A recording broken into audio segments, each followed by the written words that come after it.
Well, howdy folks, and I thought I'd come on here and do a little video. Over the last few weeks on social media and in person, I've been asked so many times, what length of rod should I pick? What weight of line should I use?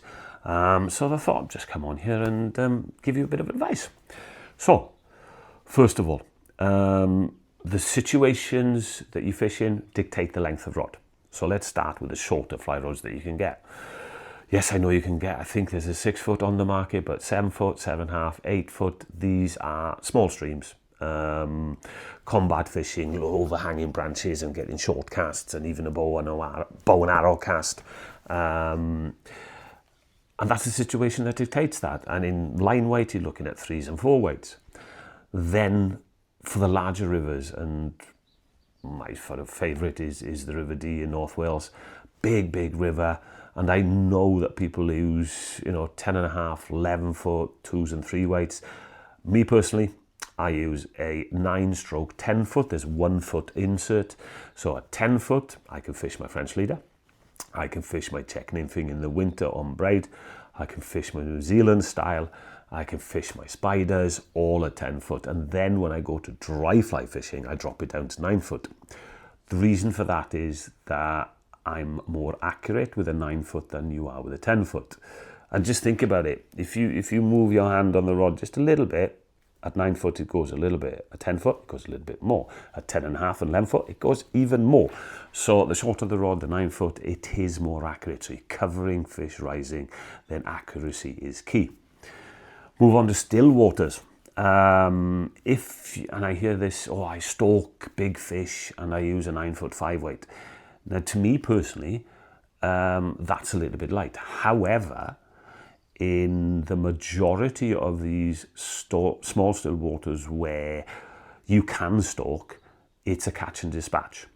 Then using a 9 foot 5 weight is, I have no problem with, because those fish are going to be dispatched and taken home. However, if you are fishing fisheries with catch and release, please don't do that, because what's going to happen is you're not going to have enough backbone in that rod to play that fish hard and get them in quickly. And the problem with that is there's a lot of lactic acid that builds up in the fish and it will not recover, or it'll take a long time to recover before it swims off. So please, if you're fishing on catch and release, up your line weight, up your breaking strain. So go on to still waters. I fish a 9.5 foot for all my bank fishing. That's the length. Then the weight of the line dictates what I fish. So for instance, a 9 foot 6 weight is what I fish my small nymphs. So if I'm straight line buzzer or washing line, if I'm fishing dry fly, that's what the 6 weight does. It allows me to use lighter tippet. It allows me to fish smaller flies with confidence. The 9 foot 7 weight is my all-around one. It can do anything. Predominantly the Marmite thing, I'm fishing the bung with it. And then the 9 foot 8 weight, that's my pulling rod. So I'm pulling lures. However, I do one thing slightly different with an 8 weight. I use 7 weight lines on my 8 weight rod. The reason for that is that on small still waters or even large reservoirs, when there's bank pressure, fish go further out. When I'm using a 7 weight on an 8 weight rod, when it comes to that last cast, when it comes to that final load on the rod will stay crisp. I will maintain tip speed, and tip speed is what gets you distance. And that's why on bank fishing, I use a 9 foot 6. If I'm using a 10 foot, then it takes me more energy to get the tip to travel at the same speed as a 9 foot 6. So a 9 foot 6 will outcast a 10 foot on the bank. However, if you're fishing on a dam wall, if you're fishing with high bank vegetation behind you, then that extra 6 inches might help you clear those obstacles. So yes, again, fishing situation dictates a lot of what you're using. And then for my boat fishing, 10 foot 5 weight for all my dry fly fishing, 10 foot 7 weight for all the other methods, and then 10 foot 8 weight for an out and out pulling rod, early season, mid season, when the fish are deep. I fish loch style. Okay, so that means I'm not anchoring, which means the further I cast, the deeper I fish. Okay, it's as simple as that, because the further you cast, you're drifting onto it. then it gives time for the line to sink, or the flies to sink. If you're fishing at anchor, then it doesn't really matter, because you can wait and get down to the depths of where the fish are. So those are the line weights with the rod lengths. Now, how do you go about choosing the rod that actually suits you? Right. Piece of advice. Number one, you have to try before you buy.